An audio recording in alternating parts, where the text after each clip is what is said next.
মায়াপুর এসেছি আর রানাদার বিরিয়ানির দোকানে যাব না, ভেজ বিরিয়ানি খাবো না তা কখনো হয়? তার আগে ভিডিও শুরুতে বলে রাখি, যারা যারা মায়াপুর থেকে দেখছেন অবশ্যই আই লাভ মায়াপুর কমেন্ট বক্সে কিন্তু লিখতে ভুলবেন না।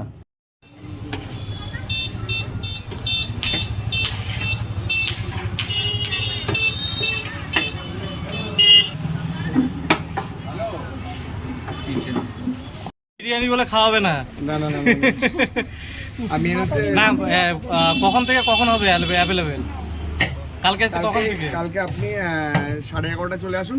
11:30 থেকে একদম ফুল অ্যাভেলেবল চলবে। আর এমনি দোকান কখন থেকে খোলে? ওই 11:30 থেকে রাত্রে 9টা পর্যন্ত থাকে। রাত্রি 9টা পর্যন্ত? শুধু আজকেই আমরা একটু ঠাকুর দেখতে যাবো বলে সকাল সকাল শেষ করে দিয়েছি।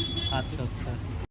বিরিয়ানি নিতে লাইনে দাঁড়িয়ে আছে, এই যে সবাই দাঁড়িয়ে আছে, দেখুন সবাই দাঁড়িয়ে আছে, সবাই 1 প্লেট 2 প্লেট হাফ প্লেট চাইছে কিন্তু কেউ পাচ্ছে না, কিন্তু নিয়েই যাবো আজকে। বিরিয়ানি একদম শেষ হয়ে গেছিলো, আমি তো এর আগে টেস্ট করেছি, দুর্দান্ত, সেই জন্য আবারও নিতে চলে এসেছি। এই যে পার্সেল নিলাম, এখন ঘরে বসে গিয়ে খাবো। তো চলুন, এই যে রানাদা কি বলছে দেখুন। এখন দাদা ভাইরা অনেক কষ্ট করে দূর থেকে এসেছেন, কিন্তু আমি দুঃখিত। আজকে আমরা ঠাকুর দেখতে যাচ্ছি বলে রাত্রে তাড়াতাড়ি বন্ধ করে দিয়েছি।